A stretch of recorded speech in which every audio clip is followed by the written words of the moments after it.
Well, listen, hi everyone. Thank you for joining us on this last day of June. I know summer is just getting started, but I don't know. Once we dip into July, I already feel as if it's moving too quickly. You know what I'm talking about. But anyway, I digress. As many of you know, with every issue, we host these live conversations with a few select authors to go a level or two deeper into the ideas posed in that author's essay. With some exceptions, typically SAPIR editor-in-chief Bret Stephens, who moderates these conversations. But if you're a longtime SAPIR listener and reader, you'll recall that in each of the last two summers, we've flipped the script such that Bret is not the one posing the questions, he's the one answering them. And so this is the third summer in a row that we're doing this, which makes it, according to Jewish tradition, according to halacha, it's a chazakah. It's a chazaka, which I don't know what the translation of that is, Amit. It's like I don't know, like an automatic presumption, right? It's a thing that is. Effective possession. Okay, even better, even better. So it's now we're in our third year. I'm really excited about our summer 2025 interview with Bret, and not just because the topic is near and dear to my heart as a former journalism student 20 plus years ago, but also because Bret is joined today by one of the most prominent and influential Israeli journalists on the scene, Amit Segal. Amit is a political commentator for Israel's Channel 12 News, a columnist for Yediot Ahronot, an award-winning reporter who has developed quite a following on his many social media channels. I think last I counted, it was more than 200,000 followers on WhatsApp, more than 500,000 followers on Telegram. I think he also recently just launched an English language newsletter called It's Noon in Israel. I think over the last few months, he's been nearly ubiquitous on American podcasts. Um, I presume you may have heard him on Call Me Back with Dan Senor. In short, Amit Segal has not taken a vacation since he was 15 years old, and I don't think enjoys sleeping. I don't know, Amit, what are we doing? 3 hours a night? Four? What are we throwing down? Say again? How many hours of sleep you getting? The secret is, making noise that to look very, very busy. Then you can rest for 12 hours a day. Oh, okay, smart. The key to success. Listen, most importantly, Amit is a contributor in our most recent issue of SAPIR on activism. And I encourage folks to read his essay, which looks at two political movements, Peace Now, Shalom Achshav, and Gush Emunim. It's really a fascinating read. And we're going to probably touch upon parts of his essay, but the bulk of our conversation today will center around Bret's illuminating piece entitled, Can the Media Keep Kosher? And listen, while Bret and Amit often spend their waking hours reporting on and opining on events of the world, today we're going to ask each of them to take a step back and opine on the state of the media in their respective areas of the world, here in the United States and in Israel. And so I'm going to dispense with a more thorough introduction of the topic, and I'm instead going to ask Bret momentarily to explain kind of the core of his argument, and then we'll go from there. But before I do, a reminder to those of you on the line, to our SAPIR community, that if you have a question that you would like to pose to Amit or to Bret or to both of them, you can insert it in the Q&A function below. And I'll attempt to get to as many of those questions as possible in the final 15 to 20 minutes of our conversation, but don't wait for them. Just send your questions in now. All right, let's dive right in. Lots to discuss, little time. Bret, let's start with you. The subhead of your essay states outright that, and I quote, objective and activist journalism both have vital roles to play, provided one doesn't mix with the other. Hence the kosher metaphor of not mixing milk and meat. So what do you mean by objective journalism? What do you mean by activist journalism? And what's at the core of your concern about the current trends in the world of media here in the US? Well, first of all, it's great to share platform with Amit, one of the I think very, very best journalists in Israel today, but really one of the very best journalists in the world today. I depend on his morning newsletter. It's noon in Israel, which I get at 5 o'clock in the morning. I usually am reading it early in the morning. Americans have been complaining about the media for a very long time with this media. Hey, Bret, I'm sorry. I think your feed is a little bit choppy right now. So I don't know, maybe it makes sense Switch. to, I'm going to feeds here for a second. yeah, why don't you switch and then we'll revert back momentarily. In the interim, Amit, I think while Bret does this, let me ask you to your thoughts on the following. How do you I was reading an essay, sorry, an article by a colleague of yours in the Israeli press, Barak Ravid, who said people who have a pulse are not objective. Journalists don't need to be objective. They need to be fair and they need to be accurate. That's it. Do you think there is or there should be objective journalism? And how do you see objective journalism in the Israeli media landscape?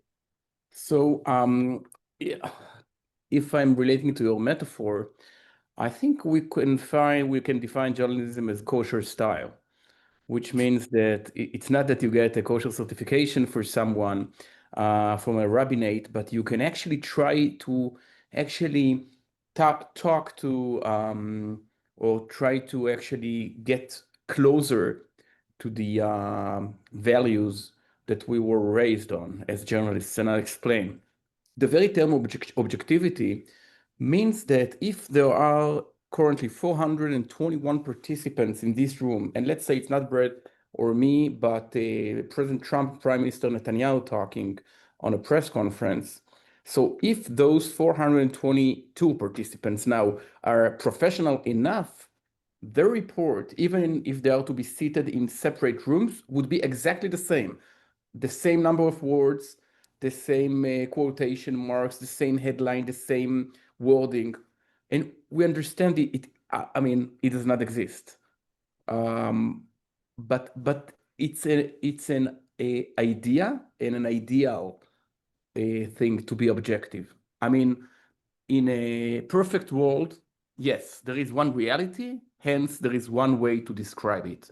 But since we are not there, we can actually aspire for it. And I'll give you an example, okay, for how difficult it is. I served as a parliamentary correspondent at the Knesset for 15 consecutive years. And I covered each and every aspect of the Knesset: secret defense committee meetings, scandals, criminal indictments, etc. I felt even the CCTVs. And after thousands of reports, I felt exhausted and I wanted to be replaced because I was under the impression that everything, I covered everything. Now it's just a replica of the same old news. And I was replaced by my colleague, Daphna Liel. 2 weeks after Daphna began covering the Knesset, she had an investigative report that got follow-up on CNN and Washington Post. She actually interviewed the 32 female Knesset members, and 28 out of them, something like 90%, told her that they had been sexually harassed during their lives. Now, even if I were to be a parliamentary correspondent for 1,000 more years, I would have never think about this story existing in this building. And I guess there are stories that I published that Daphna wouldn't have even imagined. And a third reporter might find something else. So we are not perfect. We're imperfect. We have our views, we have our ideology, our values. There are things that drives me crazy and won't do the same for my colleagues, and vice versa. So I fully agree with Barak, with two slight changes. One is that as I have to keep being fair, my channel has to be balanced. Now, I cannot be balanced because I am Amit. I grew up in a settlement, and my colleague grew up in a Peace Now hub. But my channel, my editor-in-chief is responsible, like in New York Times or Washington Post, to actually have our studio balanced with many, many voices. And second is that as long as I cannot be objective, and while knowing that it's impossible, even 90% objectivity are better than abandoning it at all. Right, Brett. So Amit basically says that objectivity is an ideal worth striving for, and that ultimately it's up to the institution, the outlet itself, to ensure that there is a sufficient amount of balance between the, I've heard this before, fair and balanced for the record, here in the United States, but there should be balance within an organization. What are your thoughts on that? And what are your, go back to the point about activism journalism and objective journalism. Well, I hope my connection is a little more stable. A lot better. As earlier for the problem. There's always been activist journalism in America from the earliest days of the 19th century. There's a great deal of activist journalism, which is wonderful journalism. Some of the great muckraking journalism of the late 19th century, which uncovered, the scandals of the Gilded Age, came from activist reporters who operated with a point of view, and they were quite open about their point of view. And that legacy exists today in a great deal of the news outlets that we value and that matter. In the early 20th century, thanks largely to Walter Lippmann, we got an ideal of objective journalism, which is the disinterested report, the sense that the reporter had to do his utmost or her utmost to remove a personal prejudice and a bias from the report on all kinds of subjects, including morally contentious, morally loaded subjects. And the journalism that most of us grew up with, the journalism of my newspaper, the New York Times, or other Wall Street Journal, other great journalistic institutions, tried, as Amit said, to live up to the ideal of objective journalism. That is to say, not just accurate, but with an effort at balance, at fairness, at listening to multiple sides of the story, of removing the reporter's point of view, of scrubbing the reporter's point of view from the report. And I think, objective journalism will always have certain problems, right? In part because there are some stories where it's very difficult to remove the moral point of view. And activist journalism will always have its virtues and its problems as well. The problem that we have today, Chanan, is that a great deal of what passes for objective journalism, in my view, is saturated with opinions. Opinions that to many readers, to a huge number of readers, are very obvious, even if they make superficial attempts, even if reporters and editors make superficial attempts to remove the opinion, the bias, the cultural perspective, and so on.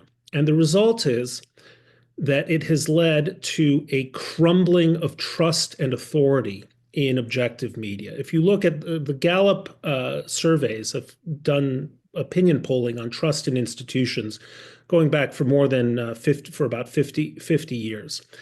And the last I checked, only 18% of Americans had high confidence in the truthfulness and the accuracy of newspapers, and only 11% had high confidence in television news. And that is not just terrible for our business and devastating to the media. It's bad for democracy, because when trust crumbles in institutions that are supposed to relay objective news, what takes its place is not just other activist media. What takes its place is conspiracy theories, and what takes its place is our exercises in political power against the media. You'll notice that President Trump has made threats against a lot of what we call legacy media in ways that would have scandalized most Americans just 10 or 15 years ago. And today the reaction among the public is kind of a giant shrug.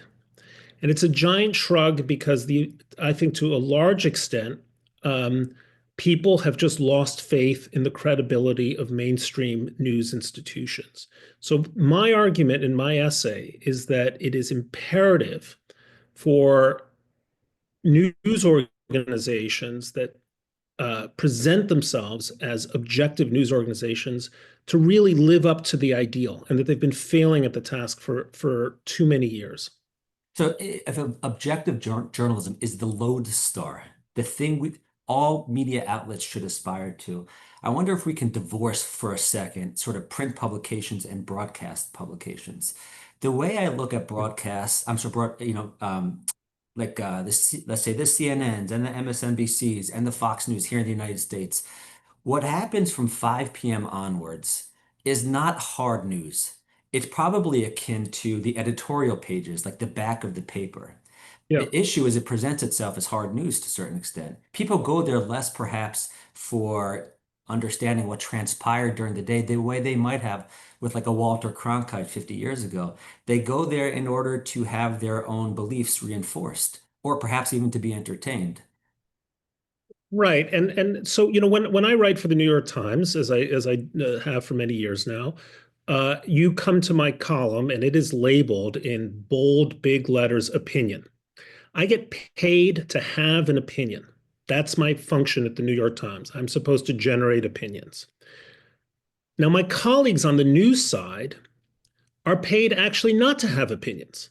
That's almost, I mean, of course, to gather news and to present it with clarity and flair, and to shed light on difficult topics, but they are really paid not to have opinions. And a good objective journalist will do his utmost or her utmost to try to scrub any evidence of their personal political perspectives from whatever it is they're writing or even commenting about more broadly.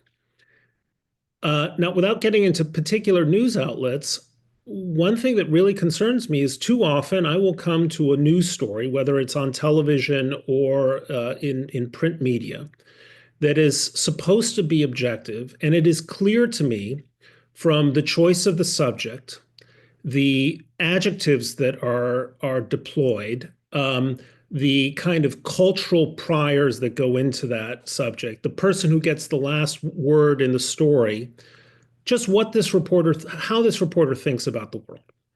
And I think whether the perspective of the reporter leans right or leans left, and usually it leans left, it is too often too clear where that person is coming from. Or if I go to that reporter's Twitter feed or social media feed, and I see what it is that they are liking and disliking, what stories they are featuring, I also have a very good sense of where they're coming from. And that has been going on now for years. And too much of our media here in the United States has allowed this to fester inside of their newsrooms and social activism as a form of, proverbially speaking truth to power. As that happens, trust in media erodes. So my call for my colleagues in the media is physician, heal thyself. Don't fall into the trap of borders.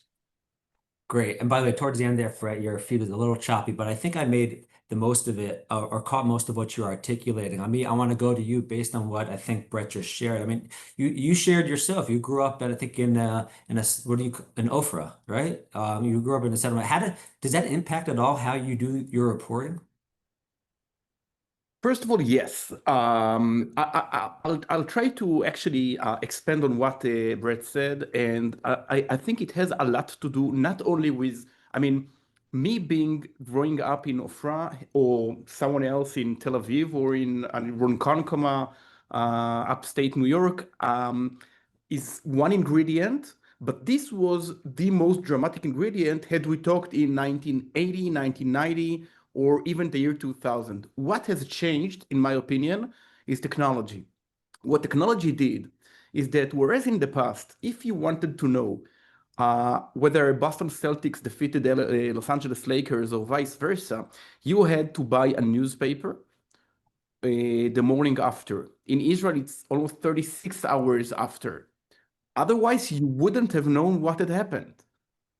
Nowadays, I don't need to buy the New York Times or Yediot Ahronot or to watch Channel 12 News at 8 p.m. in Israel in order to understand what happened.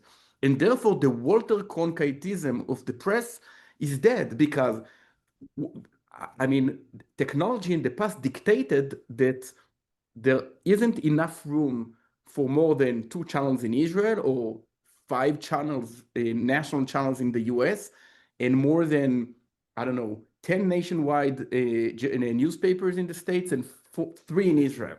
Nowadays, I don't need Walter Cronkite to tell me the news. I have millions of Walter Cronkites telling me that the US just bombed Iran.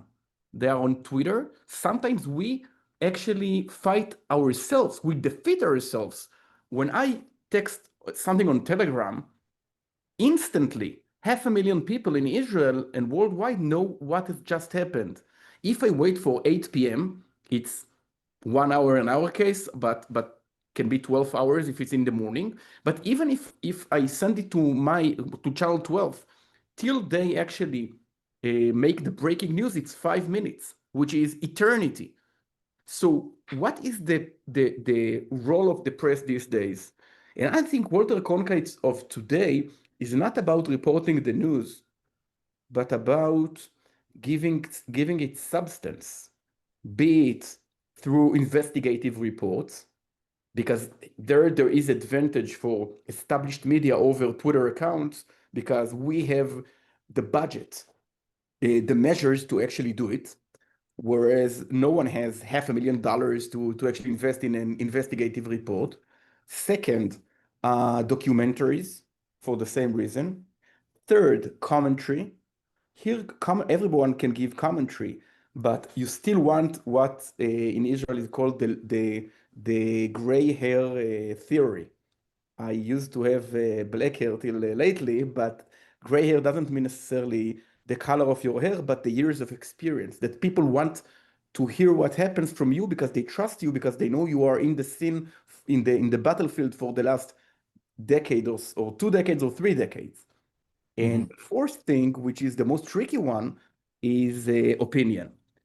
Now, we are one-stop shop these days, at least in Israel.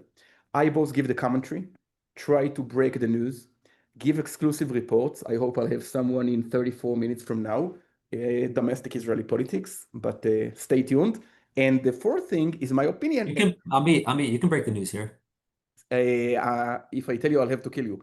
Okay, go ahead.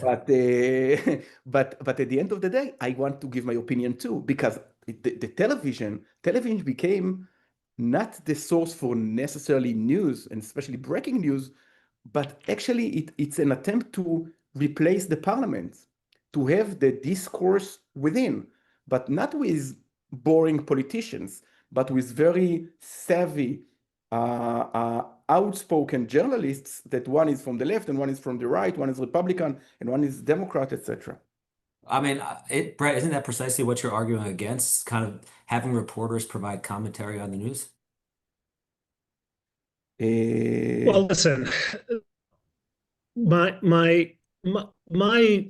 piece, my essay was really about media in the United States. Now, I know something about media in Israel because I was editor of the Jerusalem Post. And media in Israel is much closer to the English model than it is to the American model. That is to say, you have a number of newspapers, each of which have a distinctive political coloration, right? I mean, no one is under any illusions when they open Haaretz, just what it is that they're reading. And that's fine, because in place of what you might call objectivity, what the Israeli media is offering you is a form of honesty.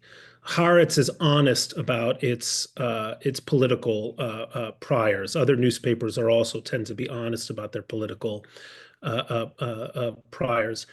I think there's a very important role for a kind of media, an activist media, in which people kind of wear 2 hats: the reporter, commentator, very much like Amit. Listen, full confession, the first thing I read after Amit's newsletter in the morning is I go to the New York Post, right? I mean, it's a delightful digest of things that might or might not be true according to the worldview of the New York Post, and I enjoy it. But I also know what it is that I'm getting with the New York Post, right? I think the real problem is a kind of deception when newspapers tell you that what you're getting is a kind of objective version of the facts, when in fact it's anything but that. So the Israeli media landscape is just a very different stew than the American one is. Yeah, I mean, I want to jump off of what Bret just said. I mean, yes, Israel is a profoundly different country. It's a profoundly different market. There's an intimacy also. There's an intimacy to your work. Like almost all journalists know people in war. They're friends, they're siblings, they're neighbors, they're second cousins. They're the son or daughter of the owner of the makolet down the block, right? Many journalists also serve in Miluim, right? They serve in the Israeli reserves for a period of time and then go back to their day jobs sometimes as journalists. And I imagine, especially after October 7th, that that lack of distance was even more pronounced, right? Using the Hebrew word is even more bolet. So how does that deeply personal reality, does it impact, does it compromise, does it reinforce your sense of neutrality as a journalist? So Israel is relatively a small country. By the way, not that small anymore, 10 million people, but the sense is like this. You can actually get a phone call from the prime minister, or you know someone from Bnei Akiva, which is, I mean, I get to the age in which in every office in Israel, every important office, there is someone that I know or someone that I know that he knows as well. But I think the problem has a lot to do with problems that even American journalists have. If you cover something and if you are important enough or from a very important news outlet, it necessarily means that you'll rapidly become part of a very small echo chamber in which journalists, politicians, spin doctors, etc., all swim together. And it's quite difficult, not due to objectivity, but I mean political objectivity. That I mean, I'm a settler, former settler, but I want to be how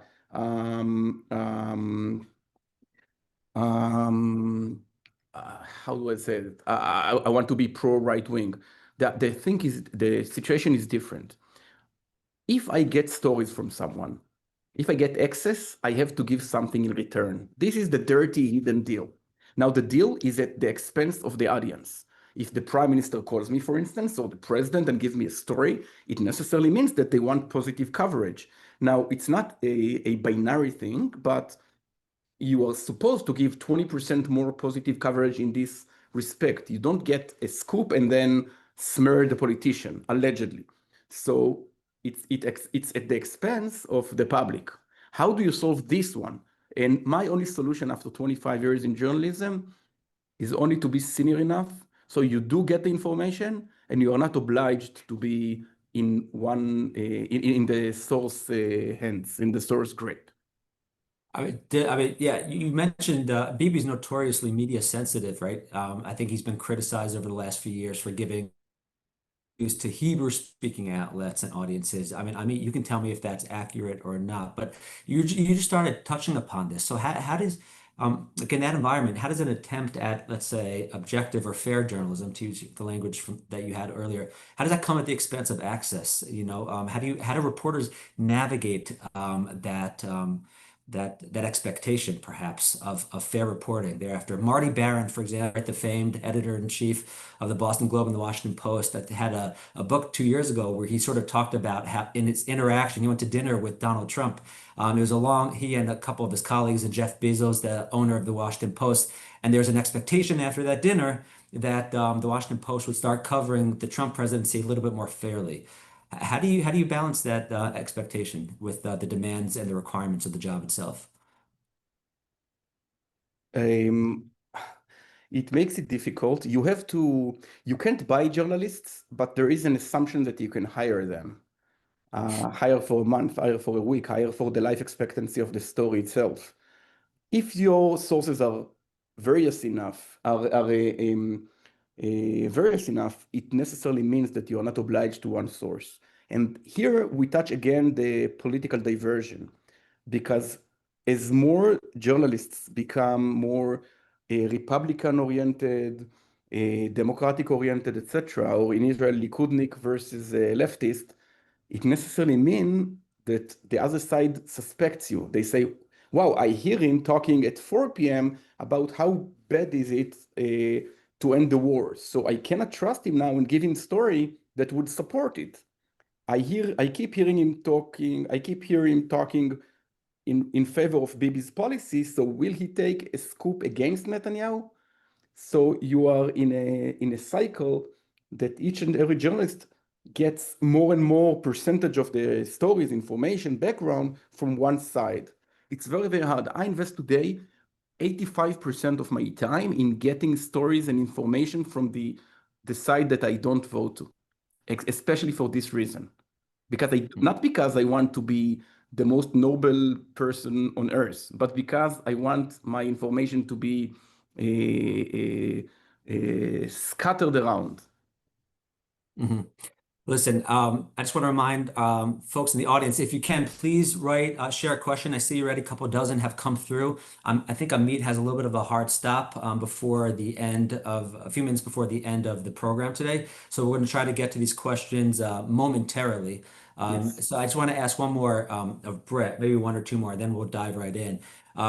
Bret, we talked briefly about Bibi to a certain extent and the challenges of access journalism, but earlier you referenced sort of this notion that there's a rapidly receding level of trust in the media. And I'm wondering to what extent the elected leaders of the United States and Israel play a role, if any, in this. I mean, it was less than a month into his first term as president, right, where Donald Trump defined the press as the enemy of the people, right? That's language that you don't typically see by a leader of a democracy, right? So, I mean, he's someone who twisted the original meaning of the term fake news, which he falsely claimed he invented, and then elevated it to mean any piece of information he dislikes. In that environment, how has that influenced the notion of a declining trust in the media? He feeds off of it, for example, but does he also reinforce it to a certain extent, or not? Well, I don't think Trump could have gotten away with that phrase if he weren't essentially going after a wounded animal. That is to say, when he said, the media are the enemy of the people, I thought it was a demagogic phrase with frightening echoes of the past, and should never have been uttered. On the other hand, it's an experience when you are a member of the media to then be the subject of reporting that is lazy, inaccurate, that makes no effort to contact the source of the story, that it exists in a kind of an echo chamber. I mean, I experienced this on a few occasions when I was the subject of stories, and someone would write, Twitter is saying X about Bret Stephens. Well, who cares what Twitter is saying? Some guy on Twitter with 900 followers says I'm a terrible person, and then that's relayed. So when you actually experience the media on the other side, you see some of its faults in a more vivid and depressing way.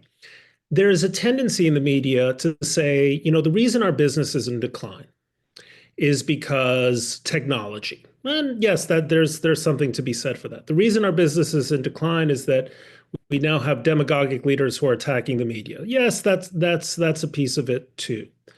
But the biggest reason our business is in decline is that reasonable people in the public have lost faith in our product over many years because we have given them reason to lose faith in that product.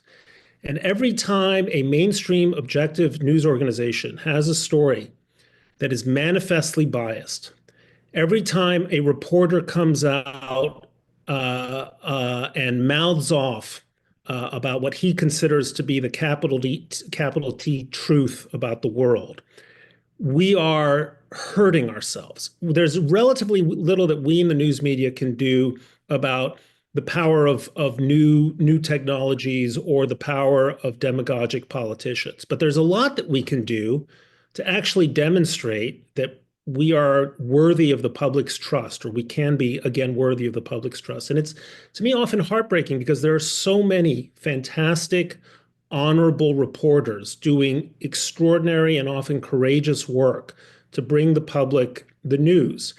And their work is undermined by some of their colleagues who think that their job isn't simply to provide timely, accurate, comprehensive, and useful information, that their job is essentially to champion social causes.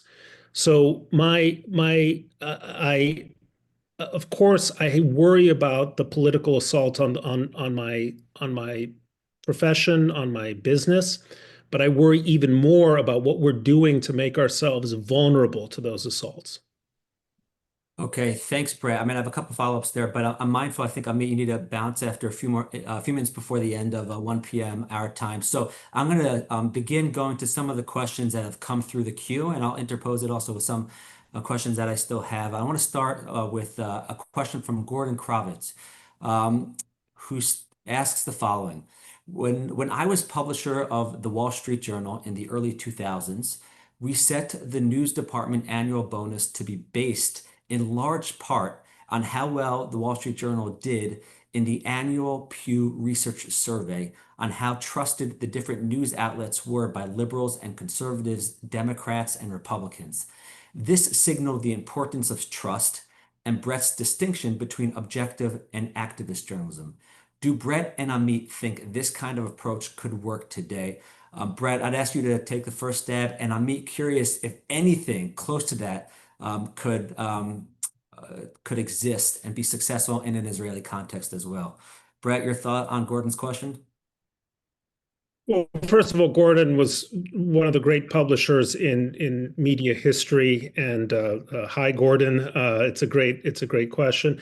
I think it's a fantastic way of approaching the business of trust and credibility in the media. And I think it would be a model that would serve other news organizations really, really well. There's a real problem when the people who read the Washington Post or the New York Times or CNN overwhelmingly hail from one side of the political aisle as opposed to the other. And that problem becomes even more acute as we've moved to a subscription-based model of revenue, where we are looking to we make money not from advertisers predominantly, but mostly from our subscriber base.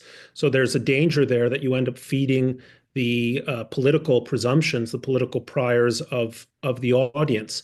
So that's a fantastic model. But it would also be useful, I think, in the news business to make for editors to and publishers to really do a better job of policing the overt political bias that comes through in so much reporting today. I think that whatever journalism is these days, do it as best as you can. I mean, we have to convince the public that we are professionals. What is the profession? To be honest, I don't know. It's kind of vague. You know, what is being journalist today? In Israel, you get a press card, which entitles you to a free entrance to museums and a reduction on Disneyland. Okay? So if I'm to describe what is the difference between journalists and non-journalists, the only official difference is that I get reduction 20% off in Disneyland. Okay? But when it comes to our profession, I think we have to do everything better. I want to give the commentary the most well-sourced one, not just out of the blue, not based on a solid information background. If I'm making a documentary, I want it to be the most professional one. If I give my opinion, it should not be only opinion, but something with background, with history, something sharp enough. And every one of us has to actually make this cocktail. How much we give to commentary, breaking news, investigative reports, documentaries, but the level of professionalism in making this cocktail, you have to be a very good bartender. I mean, I was talking to a friend of mine in Israel. This is a slightly different question, but kind of dovetails on what you're discussing. He pointed out that the war in Gaza, and I guess in fact all wars, including the one against Iran, it depends heavily on the ability to deceive the enemy, right? There's a psyops component, psychological operations. And Yes. so, a key part of that deception naturally involves using the media. And I think this raises really interesting ethical questions. Especially given that Israeli journalism is different, as we discussed already, from journalism in the United States, certainly, and possibly other parts of the world. Because the journalist in this small country, yes, 10 million people, is then faced with a profound choice. Are you first and foremost an Israeli in a time of war, or are you a journalist? This is a life and death sort of proposition. So how do you cover a conflict that's not some faraway place, knowing that sometimes your coverage could be used in part by an enemy force for a military purpose? By the way, I'm thinking, for example, there were restrictions, I think, on social media and possibly also with reporting when Iran was lobbing ballistic missiles at towns and cities and villages in Israel. There was I think it was a request. I don't know if it was a demand that you cannot report on where that ballistic missile hit. But so how do you balance that? I'm first and foremost Israeli. I don't want to die, and I don't want any other person to die because, for instance, I gave the specific place in which rockets landed. I'm for an Israeli victory because I think Israel is in the good side, and Iran is a dictatorship, a fundamentalist Muslim dictatorship. It doesn't mean that I won't report failures in the army. For instance, if we fail to deal with the ballistic missile threat, for instance. But when it comes to things that can keep the lives of Israelis as we speak, if someone wants to know that it fell in, I don't know, in a hospital or in a specific secret military base, I would report it in 6 hours from now once it's evacuated. If you want another information, you can turn to, I don't know, Washington Post or CNN. And unfortunately, because I have something to report, I don't encourage you to watch Channel 12 tonight, but you'll hear about it in the newsletter tomorrow if you are not too interested. It's about Israeli politics, so I have to leave now. And I would like to thank you both, Chanan and Bret, for an insightful talk and for the right to write for SAPIR, which was a very unique opportunity for me. Thank you so much. Thanks, Amit. Batzlacha. Thank you. Well, Bret, then I'm going to go directly to you. A question comes in from Janine Zakaria. Janine, I think is a. I was hoping you'd ask it. Yeah. I will. Janine is a professor of journalism at Stanford University. Was previously, I think, a DC correspondent for the Jerusalem Post and a Jerusalem correspondent for the Washington Post. So comes with some credibility. All right. Hi, Bret. You are wildly underestimating just how much Trump's sustained attacks on the press as enemy of the people and fake news have contributed to an erosion of trust in the media. Similarly, I think you are wildly underestimating the damage that cable news has done to our democracy when you wrote in your essay that, quote, few people who faithfully tune into Fox or MSNBC are under the illusion that they are being served traditional, serious news. One, do you really believe this? And second, what should the mainstream press do when Trump lies or when he acts like an autocrat? What language should they use? So first of all, Janine is one of the really great reporters and journalists that I've had the privilege of working with in my 30 years in journalism. And so I'm so glad she's asking, as she always does, tough questions. First of all, yeah, I really do believe what I wrote, Janine. It's a sincere view. I think,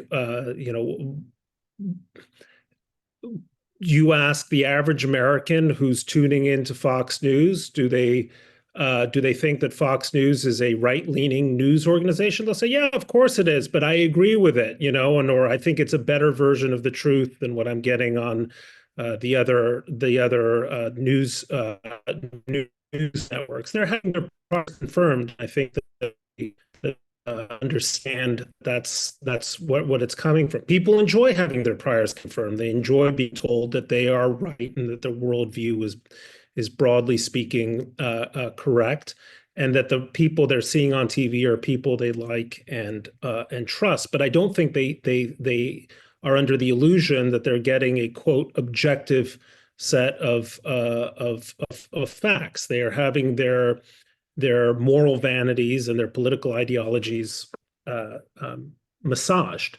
The second thing is, and I said this earlier, I don't think Trump's demagogic attacks, and I underscore the word demagogic, that's what they were, demagogic attacks on the media, would have succeeded if it weren't already the case, even before he came to the White House the first time, that Americans had lost trust in the credibility of mainstream newspapers. Trump is very good at hunting the wounded, and he understood that many Americans over many years, over many issues, felt that those of us who represented the so-called objective news media had a slant on the news. There's no way of getting around that. I read and have been reading newspapers very carefully all of my life. And if one misses that slant, it usually suggests that one is so kind of invested in a point of view that the slant appears to be indistinguishable from the truth. But it's not. And you can go back over many years and find just how prevalent that is. And that, I think, is a function to a large extent of a relatively new development in the media, in the news media, which is that the news media tends to draw its reporters and editors and publishers and others from a certain socioeconomic class, from a certain educational background. Why was the news media astounded that Donald Trump won in 2016? Why did it shock them so much?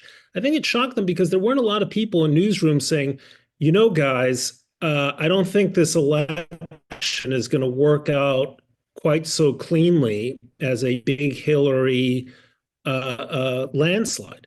I think, you know, talk to people like Dean Baquet, my friend and the former editor-in-chief of the New York Times.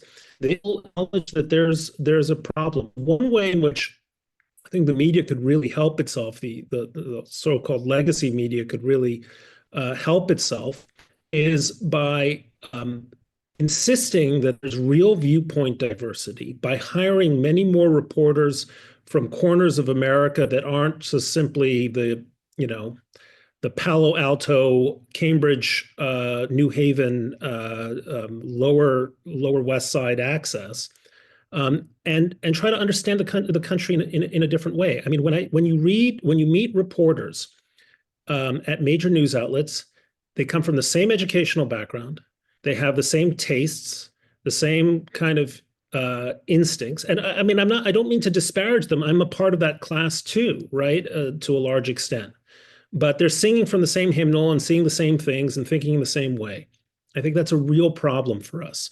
You know, we talk about diversity in newsrooms, and what we mean is gender diversity, racial diversity. That's all fine and good. We need viewpoint diversity in newsrooms too, or we're going to continue to look too much like a segment of America speaking to itself rather than a representation of America speaking to the rest of the country. All right, let's go to Max Gitter. We have time for, I think, one or two more. And Bret, you're the guy in the hot seat now that had departed, had left. I'm so curious what the breaking news is. All right, so what does Max say? Max says the following. The discussion is focused almost entirely on reporting and reporters, but much of the lack of trust clearly has to do with editing and editors. For example, those of us who have lost all trust in the New York Times has to do with its editing of the paper. That includes choice of stories to put on the front page, use of loaded adjectives, indeed, the use of adjectives at all, and more. And so many of us consider the front page of the Times is a repetition of the editorial page. Now, I'm mindful, and okay, that's his question. I'm mindful this is your place of work, Bret, so feel free to answer that however you'd like. So I want to talk about the Times, which is the greatest newspaper in the world, but let me talk about the media more broadly. Editors and reporters work hand in glove in a well-functioning news organization. And one of the important roles of an editor is to ask tough questions of reporters and of their stories before they see print.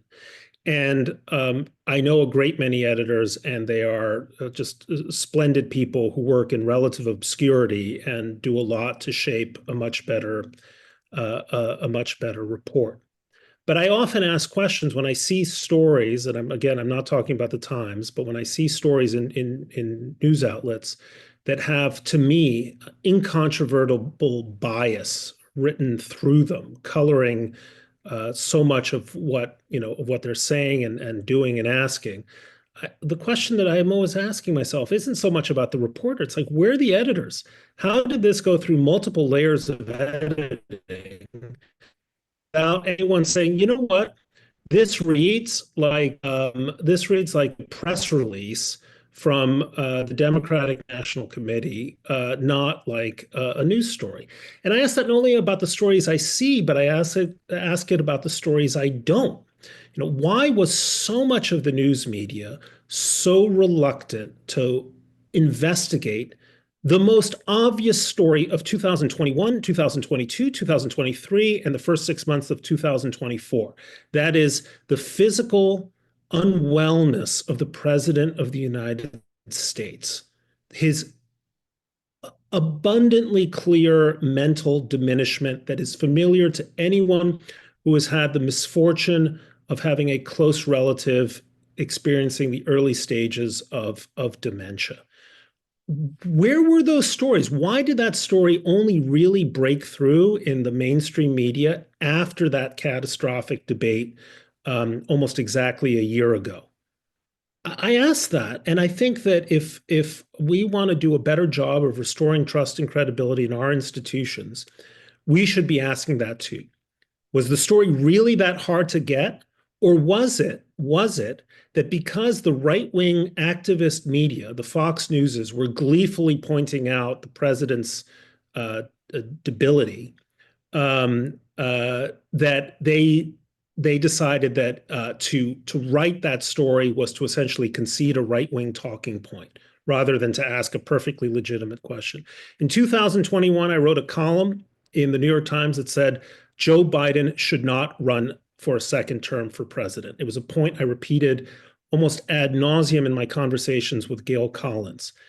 And I wish other members of the media had taken that up. I bet a lot of Democratic-leaning, liberal-leaning members of the media had wished they had taken up that story much earlier, because it might have persuaded Biden's inner circle that he really shouldn't run again, and that might have permitted a different candidate to emerge in a fair primary process as the Democratic frontrunner.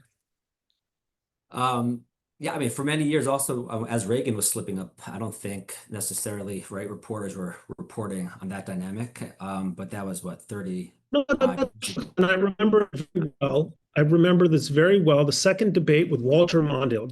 Ronald Reagan had a crummy first debate with Walter Mondale. And a reporter, I think, for the Baltimore Sun said straight on, are you physically up for this job, right? And of course, he had his witty, canned response, about not questioning his opponent's youth and experience, right? I mean, it was a brilliant Reagan-esque one-liner. But this was a real subject of conversation. It was a real subject of conversation in Trump's first term. I remember when he had trouble, or appeared to have trouble, walking down the steps of a dais. Reporters were all over it. So why weren't reporters and mainstream news organizations all over the reality of President Biden's decline? And I'm afraid the answer is that they wanted the guy to win, and so they tried to do their part in not exposing what was the nakedly obvious to millions of Americans. All right, Bret, I'm going to ask you one final question. And this is in part, I think, about the next generation to a certain extent. Jennifer Saba says, as a humanities teacher, I try hard to incorporate current events into the curriculum. What advice do you have to help young students understand our journalistic world today? It's a wonderful question from Jennifer. Look, I think that it's important to underscore that no one has complete possession of the truth. No person, no news organization, no institution, no government. And so the only way that you can address that as a teacher is to introduce a real multiplicity of perspectives into the news diet of your students. The expression that was an ad slogan for the New York Times is "The truth is hard," and that's absolutely right. It's hard to get at the truth. You're looking at it from multiple angles, even when you're doing your darndest to be honest and objective. And it's why a good opinion page should have diverse point of view, and why it's the responsibility of citizens in a democracy to read. If you're going to read the New York Times, also read the Wall Street Journal, right? If you're going to read the Wall Street Journal, also read less conservative outlets, liberal outlets. Ultimately, we are, as citizens, responsible for informing ourselves, and with the best way we do it is with a combination of an open mind and a skeptical attitude. I don't mean cynical, but skeptical attitude to whoever is presenting us with a version of what they call, the truth or the facts and so on. And that goes for me. I hope my readers read me and say, well, maybe, right? I'm a pundit, not a prophet, and I think that's the way students and everyone should really approach everything they read, with humility, with skepticism, and with an attitude of asking hard questions.